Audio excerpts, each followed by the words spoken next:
क्या आप भी हेयर फॉल से परेशान हैं? क्या करने से आपके हेयर रीग्रो होने लगेंगे? कैसे आप हेयर फॉल से बच सकते हैं?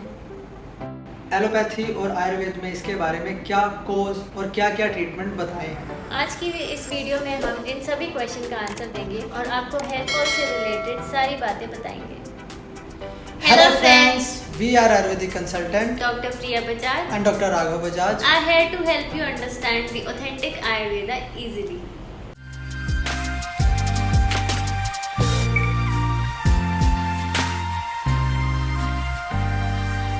हेयर फॉल हमारी बॉडी की एक नॉर्मल एक्टिविटी होती है।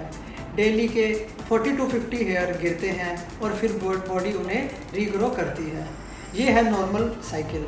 बट अगर ये जो हेयर गिरते हैं ये स्लो ग्रो करें, ये जो बाल गिरते हैं और वो आए ही ना, तो बालों की डेंसिटी कम होने लग जाती है और गंजापन यानी बॉल्डनेस स्टार्ट हो जाती है। इससे पहले हम बॉल्डनेस की बात करें, हम पहले हेयर की साइकिल को जानते हैं। हमारे हेयर 3 स्टेज से गुजरते हैं, एनाजन, केटोजन एंड टेलोजन फेज से। स्टार्ट करते हैं एनाजन फेज के बारे में। ये हमारा ग्रोथ फेज होता है। इसमें हमारे बाल बढ़ते हैं और ये सबसे लंबी फेज होती है जो 4 से 8 साल तक चलती है। सेकंड होती है केटोजन फेज। इसे ट्रांजिशन फेज भी कहते हैं। इस फेज में बाल बढ़ने बंद हो जाते हैं। यह फेज 2 वीक्स तक चलती है। And last is telogen phase. ये हेयर की रेस्टिंग फेज होती है। ये फेज 2 से 3 मंथ चलती है। इसमें हमारी न्यू फॉलिकल्स ग्रो करते हैं जो पुराने फॉलिकल्स को नीचे से पुश करते हैं और बाहर निकालते हैं। हमारे सारे बाल अलग अलग टाइम पे ग्रोथ साइकिल की वजह से झड़ते हैं और हर एक बाल अलग अलग फेज में चलता है। अगर हमारे डेली के 40 to 50 बाल गिरते हैं तो इसे नॉर्मल समझना चाहिए। बट अगर आपके 50 to 100 बाल झड़ते हैं तो आपको हेयर फॉल की प्रॉब्लम है। अब जानते हैं कि ये हेयर फॉल की प्रॉब्लम क्यों होती है। आजकल की स्ट्रेसफुल लाइफ में लोगों के पास प्रॉपर मील लेने का भी टाइम नहीं है, जिसकी वजह से हमारी बॉडी में न्यूट्रिशन की डेफिशिएंसी हो जाती है। पोल्यूशन, किसी टाइप की मेडिसिन का long term use, stress, hormone imbalance, या आप कह सकते हैं कि कोविड की वजह से भी हेयर फॉल की प्रॉब्लम बढ़ रही है।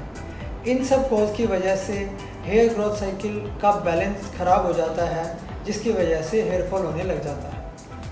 जब तक आप अपने कॉज को नहीं जानेंगे और दूर नहीं करेंगे तब तक ट्रीटमेंट लेने का कोई फ़ायदा नहीं होता। हेयर फॉल मेल्स और फीमेल्स में अलग होता है। मेल में हेयर फॉल को हम मेल पैटर्न बॉल्डनेस कहते हैं और फीमेल्स में फीमेल पैटर्न बॉल्डनेस कहते हैं। अब जानते हैं कि मेल और फीमेल पैटर्न बॉल्डनेस में क्या फ़र्क होता है और आप कैसे इसे स्टार्टिंग में पहचान कर रोक सकते हैं। मेल पैटर्न बॉल्डनेस में हेयर फॉल एक पैटर्न फॉलो करता है, बट ज़रूरी नहीं कि हर पर्सन में सेम हो। बट मोस्ट कॉमनली जो मेल्स में हेयरलाइन होती है वो पीछे जानी स्टार्ट हो जाती है, यानी रिसीड करती है, और एक स्पेसिफिक एरिया ऑफ स्कैल्प से ज़्यादा हेयर फॉल होता है और सेंटर ऑफ स्कैल्प को ज़्यादा इफेक्ट करता है। मेल पैटर्न बॉल्डनेस के 2 कॉज होते हैं। फर्स्ट इज जेनेटिक इनहेरिटेंस, यानी अगर आपके फादर, ग्रैंडफादर, ब्रदर, अंकल में भी बॉल्डनेस है तो आपको होने के चांस ज़्यादा होते हैं। And second is increase level of DHT, that is dihydrotestosterone hormone. ये जो DHT होता है ये हमारे फॉलिकल यानी जिसमें हेयर ग्रोथ करते हैं उसको इफ़ेक्ट करता है, और DHT के इफ़ेक्ट से हेयर फॉलिकल श्रिंक हो जाता है और धीरे धीरे डेड हो जाता है।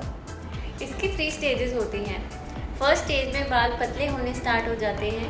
सेकेंड में जो हेयर आते हैं वो छोटे साइज़ के आते हैं और थर्ड में हेयर फॉल की डेथ होने की वजह से जो हेयर आने बंद हो जाते हैं। ये थी मेल पैटर्न बॉल्डनेस। हम बात करेंगे अब फीमेल पैटर्न बॉल्डनेस के बारे में। फीमेल पैटर्न बॉल्डनेस में हार्मोन्स इम्बैलेंस की वजह से post pregnancy, lifestyle changes, hair dryer, colour, stress और न्यूट्रिशनल डेफिशिएंसी की वजह से हेयर फॉल होता है। लेकिन आजकल हम कोविड-19 की वजह से भी पेशेंट में हेयर फॉल देख रहे हैं। फीमेल में ओवरऑल हेयर की थिनिंग होती है, यानी पूरे सर के बाल रूखे, पतले और कमज़ोर हो जाते हैं। साथ ही फीमेल में भी हेयरलाइन रिसीड हो जाती है। ये थे मेल और female pattern baldness. Allopathy medicine में मिनॉक्सिडिल सॉल्यूशन, मेल में फिनास्ट्राइड और बायोटिन का यूज़ देखा जाता है। इसके बहुत सारे साइड इफ़ेक्ट्स भी देखे जाते हैं। मिनॉक्सिडिल की वजह से स्कैल्प में dryness, itching, high blood pressure, headache जैसे साइड इफ़ेक्ट्स होते हैं और इसकी वजह से फेशियल हेयर ग्रोथ भी हो जाती है। फिनास्ट्राइड लेने की वजह से टेस्टोस्टेरोन लेवल कम हो जाता है, जिसकी वजह से इम्पोर्टेंस जैसे साइड इफ़ेक्ट हो जाते हैं। अब हम बात करेंगे आयुर्वेदिक एस्पेक्ट से। आयुर्वेद में हेयर फॉल को खालित्य कहा गया है। वात पित्त कफ दोषों के इम्बैलेंस होने से हेयर फॉल होना स्टार्ट हो जाता है। अगर वात और पित्त का इम्बैलेंस हो तो आप विरेचन कम करवा सकते हैं और अगर कफ दोष का इम्बैलेंस हो तो आप रक्त मोक्षण यानी लीच थेरेपी करवा सकते हैं। अपनी प्रकृति और लीच थेरेपी के बारे में जानने के लिए हमारी वीडियोस देखें। आयुर्वेद में आप भृंगराज पाउडर 100 ग्राम, अमल की पाउडर 100 ग्राम और यष्टि मधु पाउडर 200 ग्राम मिलाकर रख लें और डेली ½ टीस्पून इसे दूध के साथ दिन में 2 बार लें। और आप भृंगराज तेल को गुनगुना करके उसमें कॉटन डिप करके अफेक्टेड एरिया पे 20 से 25 मिनट्स दिन में 2 बार रख सकते हैं। आप शिरोधारा भी करवा सकते हैं या फिर आप जाते आदि ऑयल को सिर धोने से 1 घंटा पहले सिर में लगा सकते हैं। ये था हेयर फॉल। अगर आप इसके बारे में और भी जानकारी चाहते हैं या इससे रिलेटेड कोई भी क्वेश्चन पूछना चाहते हैं तो आप इस वीडियो पे कमेंट करें। आयुर्वेद से रिलेटेड और भी जानकारी पाने के लिए हमारे चैनल्स को सब्सक्राइब करें और बेल आइकन को प्रेस करें।